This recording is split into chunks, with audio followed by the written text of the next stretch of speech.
Imagine achieving everything that people spend their entire lives chasing: fame, wealth, success, a family, respect from the entire world, and still waking up one day wondering, what is the point of living?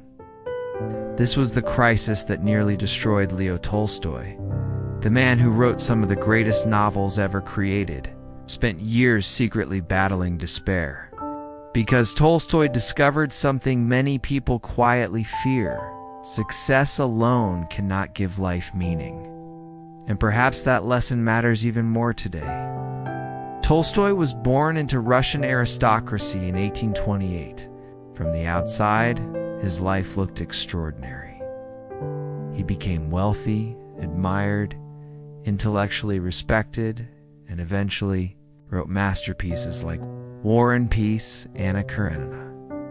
Books so influential that they changed literature forever. By nearly every definition of success, Tolstoy had one. But internally, something was beginning to collapse. The older he became, the more unbearable a question haunted him. If death comes for everyone, what does any of this mean? Not fame, not wealth, not achievement. None of it could answer that question. And slowly, a deep existential crisis consumed him. Tolstoy later admitted that during this period of his life, he sometimes felt terrified simply existing, described waking up with a sense of emptiness.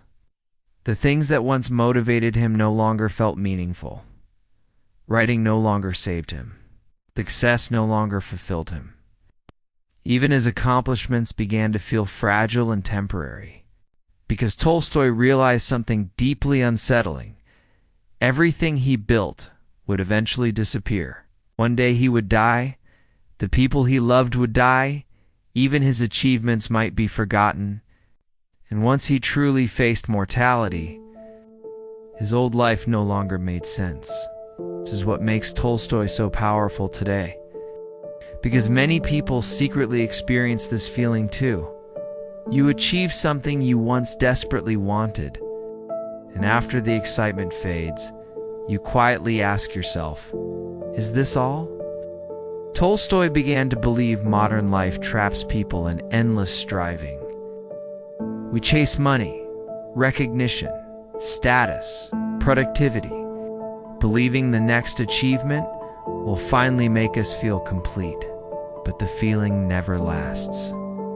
Because desire always moves forward. There is always another goal, another promotion, another expectation, another version of success, and many people spend their entire lives climbing, without ever asking why they started climbing in the first place. Tolstoy saw this clearly. He realized a person can appear successful to the world, while internally feeling completely lost. And honestly, that idea may be more relevant now than ever. Tolstoy eventually began searching for meaning somewhere else, not in status, not in intellectual pride, not in fame, but in simplicity, presence, human connection, ordinary life. He became deeply moved by the lives of ordinary peasants, people who owned very little, yet still found reasons to live.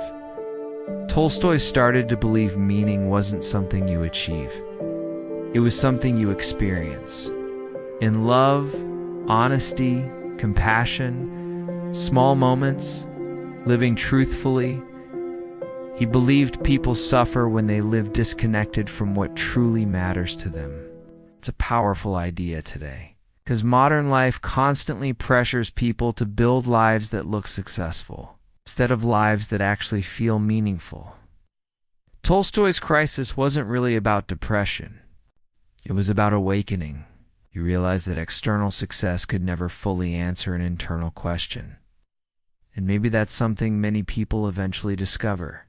You can build a career, gain recognition, achieve goals, and still feel emotionally restless. Because meaning cannot simply be collected like achievements. it has to be lived.